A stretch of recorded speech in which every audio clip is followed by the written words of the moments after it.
Hey guys, it's Paul here, Calvary Chapel Bible College in York, England, and it's the Book of Acts class.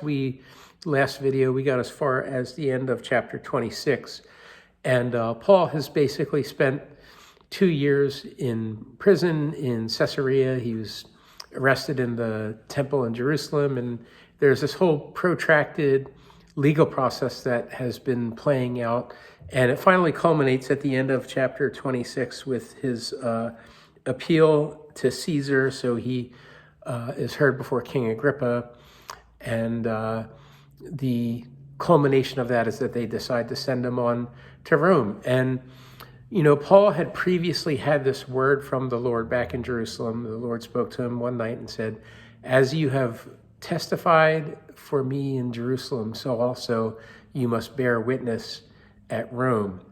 And, the way that God's will unfolds in our lives is not always what we expect. God has a way that he leads us, and maybe it's a different way in fact, usually it's a different way than what we're expecting. And, maybe we have an idea of what the Lord is doing, and we think, oh, well, this is how it's going to unfold, or that is how it's going to unfold. But, there's in the Psalms, it says his way is in the sanctuary.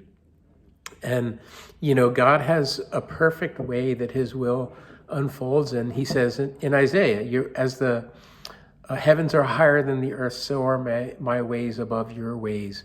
And, God has these ways that we wouldn't think of and ways that we wouldn't go, but ultimately they're the ways that are the best way, and they're accomplishing a number of different things. So Paul here has appealed to Caesar in Rome, and now he's on his way. And that brings us to the beginning of chapter 27. Let's have a look. We'll read a few verses and then we'll break it down. So chapter 27, verse 1, "And it was decided that we should sail to Italy, and when it was decided that we should sail to Italy, they delivered Paul and some other prisoners to one named Julius, a centurion of the Augustan regiment. So entering a ship of Adramyttium, we put to sea, meaning to sail along the coasts of Asia." So here the journey begins. There's some other prisoners who are being transported to Rome, also on unspecified charges. We don't know their names or anything, but they're under the charge of Julius the centurion, and no doubt they're all going to hear the gospel because they're with Paul, and that's what happens when you're with Paul, you hear the gospel. So Adramyttium is mentioned. Adramyttium is a seaport of Mysia, southeast of Troas. And at this point, what they're doing is they're basically sailing along the coast in a smaller vessel, looking to transfer to a larger ship that was heading to Rome. Kind of like sometimes you may use a regional airport in order to get to a bigger hub to get to your final destination, except here it's a nautical world, so that's the way that they're doing it. Verse 2 mentions Aristarchus, a Macedonian of Thessalonica, was with them, and Aristarchus is mentioned in Colossians and also Philemon. And Aristarchus was actually a companion of Paul's when he was incarcerated in Rome. So it's interesting that he's with him here on this leg of the journey, and he's going to spend the next probably couple years with Paul, as far as we know. So verse 3, "The next day we landed at Sidon, to the north, their area of Lebanon, and Julius treated Paul kindly and gave him liberty to go to his friends and receive care." So here, Paul, it shows us that he's held in esteem by Julius. He's not a flight risk. And more importantly than that, I think what we see is the favor of the Lord is still upon Paul's life. And Julius, as centurion, says, "Yeah, Paul, you can go. I trust you. You can go and have your friends meet your needs." And one of the things here that's just a beautiful picture, it says that Paul has liberty to go to his friends and receive care. He has friends in all these different places in the world. He's spent 3 missionary journeys traveling about the whole Mediterranean world, led who knows how many people to Christ, planted who knows how many churches.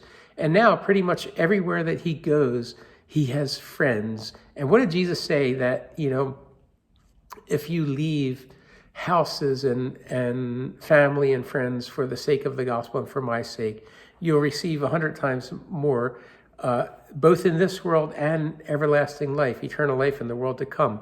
And here we see a picture of this idea that Paul has been given many more friends than he ever left behind, and he can go to all these different places in the world and know those who are Christians there. So he goes inside and he has Christian friends there who meet his needs. So verse 4, when we had put to sea from there, we sailed under the shelter of Cyprus, and this is kind of like a travelogue a little bit.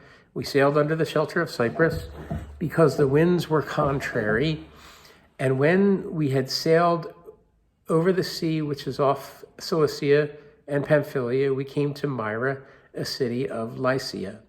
There the centurion found an Alexandrian ship sailing to Italy, and he put us on board. So there are prevailing winds here coming out of the west, and they're heading west, so sailing is difficult. They're probably having to tack a little bit back and forth in order to get to the destination. They hug the coast until they reach Myra and Lycia, and they find this Alexandrian ship. An Alexandrian ship would have been large enough to accommodate 276 passengers. We know from the end of chapter 27 that that's how many passengers there are.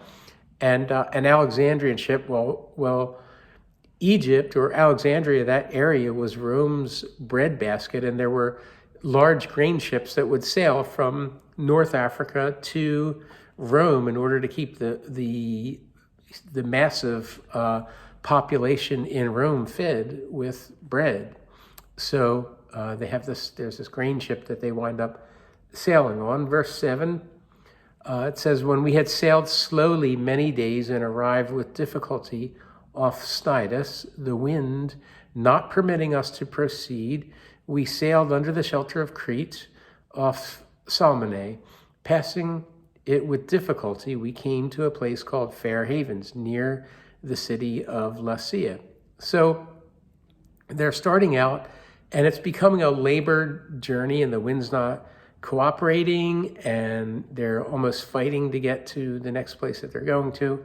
And verse 9, it says that, now when much time had been spent, and sailing was dangerous now because the fast was already over, Paul advised them, saying, men, I perceive that this voyage will end with disaster and much loss, not only of the cargo and ship, but also of our lives.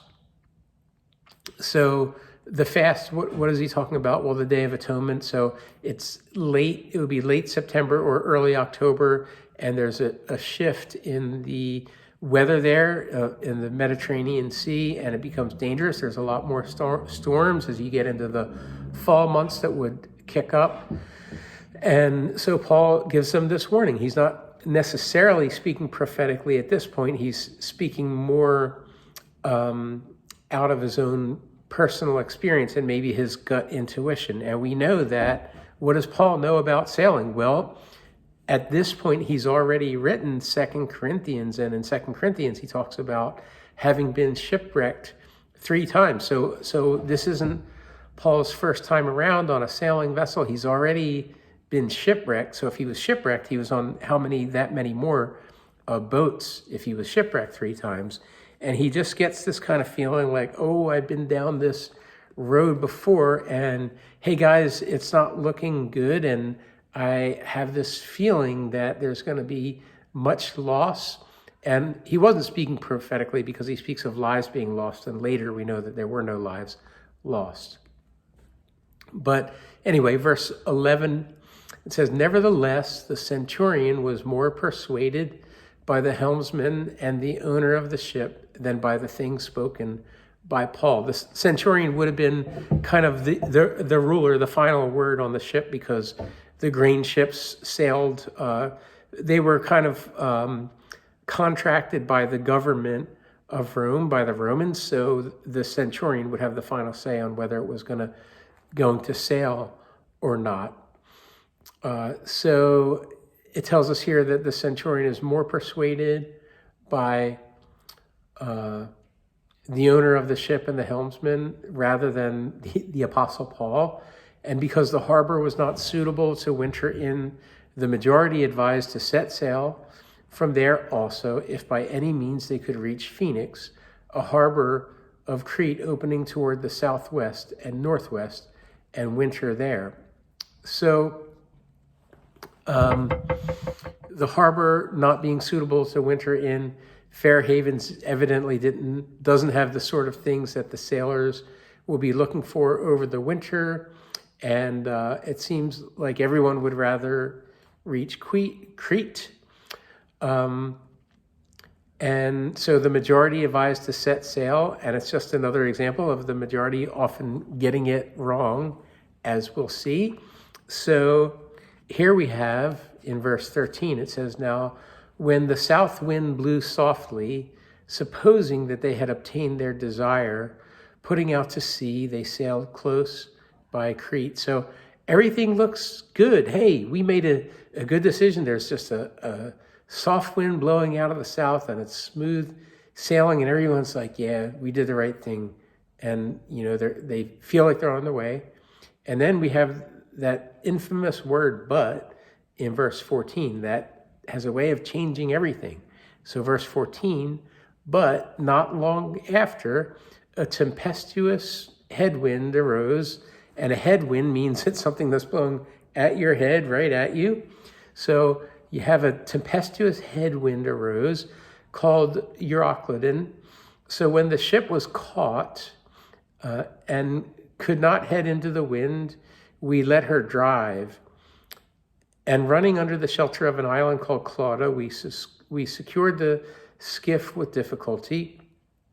When they had taken it on board, they used cables to undergird the ship, and fearing lest the ship should run aground on the Syrtis sands, they struck sail, and so were driven, and because we were exceedingly tempest-tossed, the next day they lightened the ship. So imagine, everything is going smoothly, and there's a soft wind, and then all of a sudden this storm blows up, and it's blowing them exactly opposite the direction that they want to go to, and the ship gets caught in it. And you figure, even if it's a pretty decent sized ship, it would have been a grain ship, so it was a fairly big ship, but can do nothing in the face of a massive storm. So they drop the sails and they just let it kind of ride. They're at the mercy of the storm, and whatever way the storm is going to take them, that's the way that they're going to go. And they are afraid of this thing called the Syrtis Sands, which was basically a sandbar off the coast of North Africa that many ships would almost get sucked into, and they would wind up floundering and then wreck. And so they're afraid of that. So they lower the sails, and they're still being tempest tossed. They're just like bobbing like a cork. Kind of, you can imagine this ship just completely at the mercy of the elements. And then the next day, they lighten the ship. Well, if you're on a ship in the middle of the sea, how do you lighten it? You start throwing things into the water. You start throwing things overboard, expensive things. And you can imagine the owner on board and how the owner is beginning to think as he sees like all this expensive, tackle and stuff going overboard. And, when your life is in jeopardy, you'll begin to jettison things quickly. And if it means survival, well, throw it overboard. And that's what happens here. Verse 19, it says, "On the third day, we threw the ship's tackle overboard with our own hands." And the ship's tackle, that would have been the rigging and the ropes, and really any extra weight that didn't pertain to the ability of the ship to navigate. So they kept the mainsail. Verse 40 indicates that. But they're throwing everything else overboard that isn't a necessity to their immediate survival. Verse 20, it says, "Now when neither sun nor stars appeared for many days, and no small tempest beat on us, all hope that we would be saved was finally given up." So The stars and sun, what's the big deal? Well, the stars and sun were used to navigate. There was no modern navigational equipment. The sextant wasn't invented, I think, until around the 13th century. There was no compass. They would basically, they would spot a star, perhaps the Northern Star or the Southern Cross, and they would use different configurations of the stars to let them know where they were in the middle of the sea, and they didn't have any other way really to navigate. And so here they are, and they don't have any fixed point of reference by which to determine their location. And sometimes, you think about the Apostle Paul in the midst of all of this, and sometimes we can get locked into a journey that we didn't buy the ticket for, right? Paul was kind of, he got the runaround for 2 years in Caesarea, so he finally appealed to Caesar.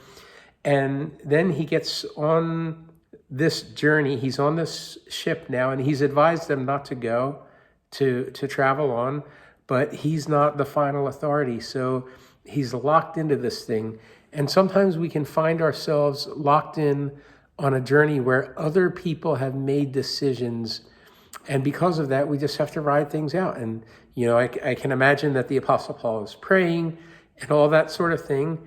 And so what happens? Well, he hears from the Lord, and he begins to assume a new kind of position of leadership on this ship after having his advice being rejected. So verse 21, it says, but after a long abstinence from food, and you would be, if you've ever been seasick, I've been seasick before, the last thing you want to do is eat food.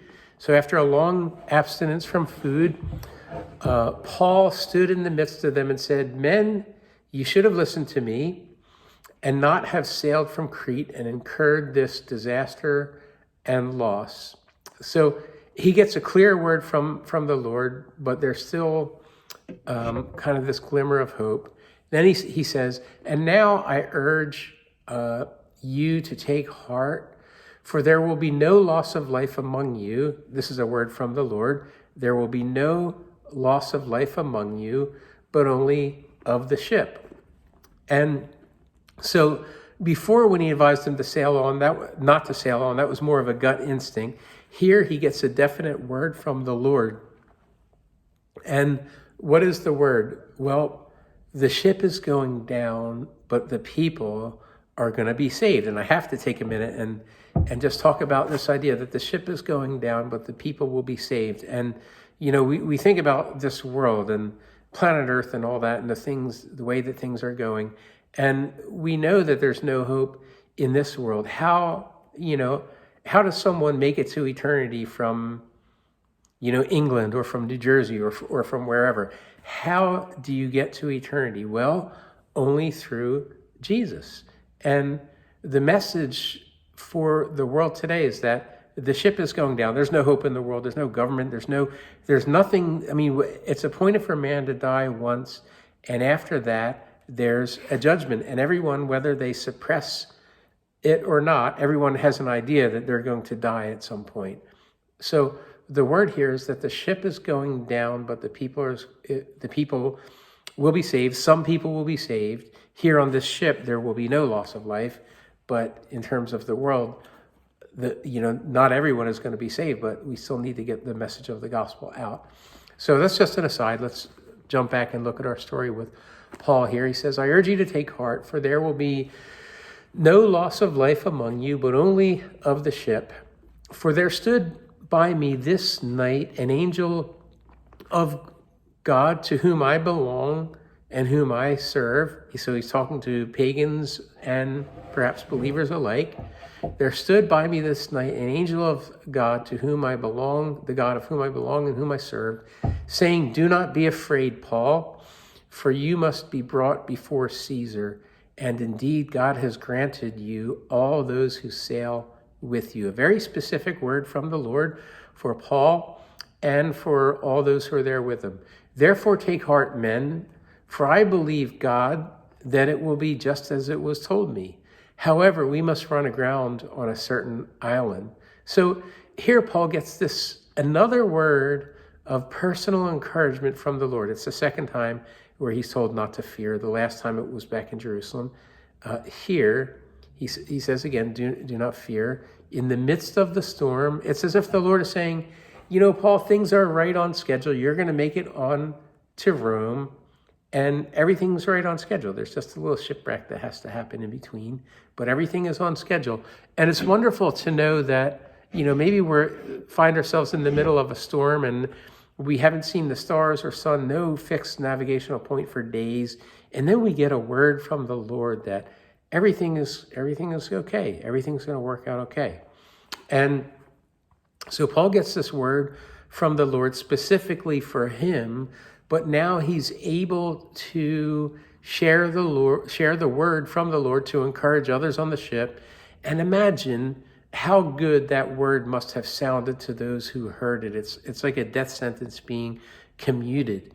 And Paul's word that he gets from the Lord and his ministry among the group are taking on a new sense of authority, and will even more so that will be the case as the events unfold. And God's able to give a sense of authority to our words and the things that we share with people.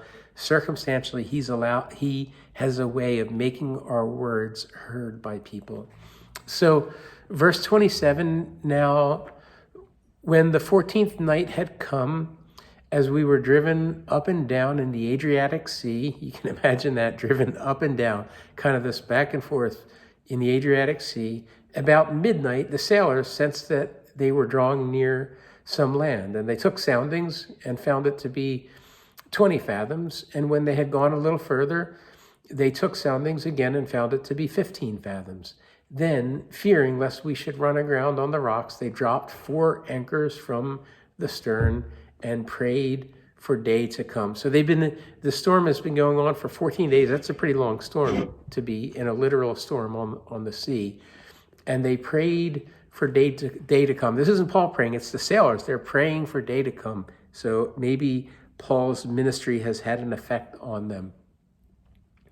But verse 30, it says, and as the sailors were seeking to escape from the ship, when they had let down the skiff into the sea under pretense of putting out anchors from the prow, Paul said to the centurion and the soldiers, unless these men stay in the ship, you cannot be saved.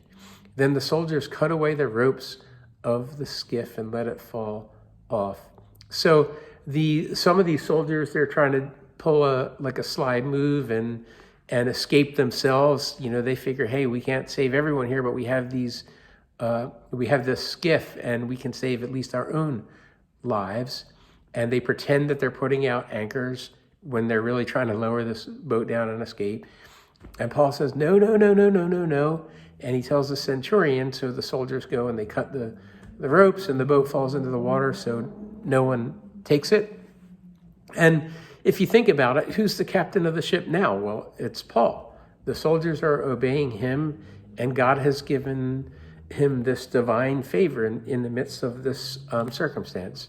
So verse 33, as day was about to dawn, dark. It's very dark, and the day is about to dawn. Sun's getting ready to come up. Paul implored them all to take food, saying, today is the 14th day you have waited and continued without food and eaten nothing. So it's just been so tempestuous and just so up and down that they haven't even really had a desire to eat any food. Now he says, I urge you to take nourishment, for this is for your survival, since not a hair will fall from the head of any of you.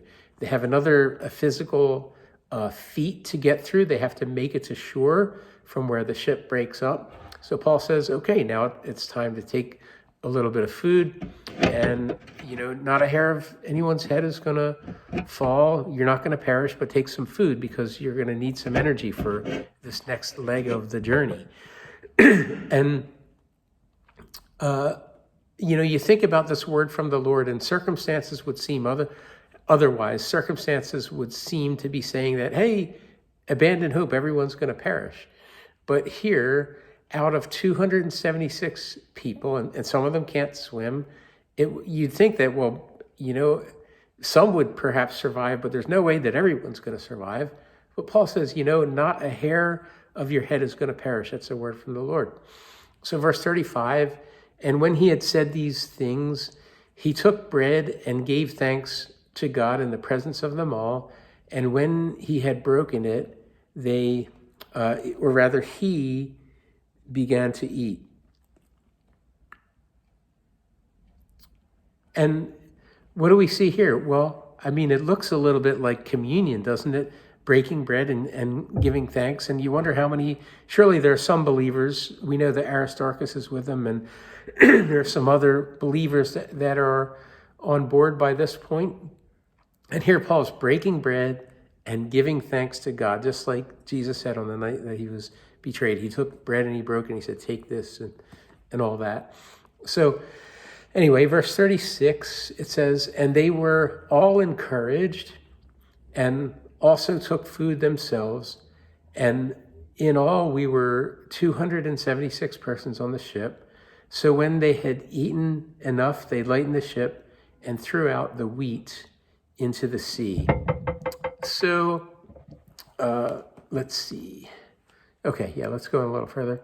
Verse 39, when it was day, they did not recognize the land, but they observed a beach, or rather a bay with a beach, a bay being a little bit of a sheltered area, onto which they planned to run the ship if possible. And they let go the anchors and left them in the sea, meanwhile loosing the rudder ropes. And they hoisted the mainsail to the wind and made for shore.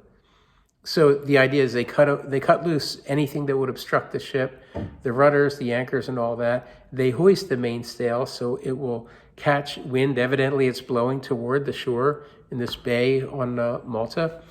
But rather than being able to make it all the way in, it says, verse 41, striking a place where two seas met, they ran the ship aground, and the prow stuck fast and remained immovable, but the stern was being broken up by the violence of the waves. So just some observant details of the final moments of the ship and how Paul's prophecy is fulfilled. The ship is lost, broken up, and useless. Verse 22, he said, there will be no loss of life, but only the ship. And here the ship is just being totaled. So verse 42, it says, and the soldiers' plan was to kill the prisoners, lest any of them should swim away and escape. But the centurion, wanting to save Paul, kept them from their purpose. So what's going on here? Well, under Roman law, if you were a Roman soldier guarding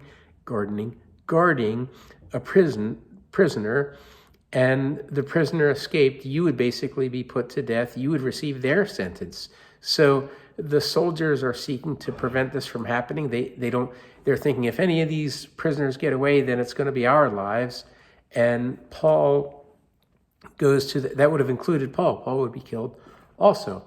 But the centurion here, Julius, who's evidently developed a great respect for Paul by this point, he says, wanting to save Paul, kept them from their purpose. So here we have just another instance of God sparing his life. All these, and sometimes in our lives, we have no idea all the things we've been spared from, and all this kind of the intentions of the enemy, and all these booby traps and bombs going off all around us, and the Lord sparing us in all these different ways, half of which we will never even realize until we get to heaven. And here, just another, the soldiers were getting ready to kill Paul and the prisoners, and Julius says, no, wait, no, hold up, let's not do that. And all the other prisoners benefited from the fact that God wasn't done with Paul yet. Think about that. So, we shouldn't be foolish necessarily or reckless, but there is this idea of us, being bulletproof in a sense until God's done with us. We're not foolish. We don't foolishly put ourselves in jeopardy unless the Lord leads us to.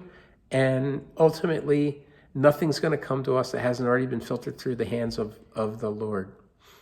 So verse 43, the centurion then commanded that those who could swim should jump overboard first and get to land, and the rest, who couldn't swim, some on boards and some on parts of the ship. And so it was that they all escaped safely to land. They all escaped safely to land. And you can imagine the sight, people jumping overboard and some, just starting to swim and all that sort of thing. And others just clinging onto debris that don't know how to swim, maybe paddling with their feet. And there's this motley bunch of prisoners and sailors and Roman soldiers. And Paul probably could swim because he had already been shipwrecked 3 times. And we know that he said that he also spent a day and the night in the deep, just, bobbing like a cork. And just like Paul said, just like he foretold, there's no loss of life, and they all escaped safely to land. So just, another journey, another exploit, the exploits of the Apostle Paul. And imagine all the things that we don't know about him that we just have some ideas. It will be quite a story to kind of read Paul, a novel, right? And all the other things that we don't know about. Well, let's wrap up. That wraps up chapter 27, and we'll look at chapter 28 in the next video.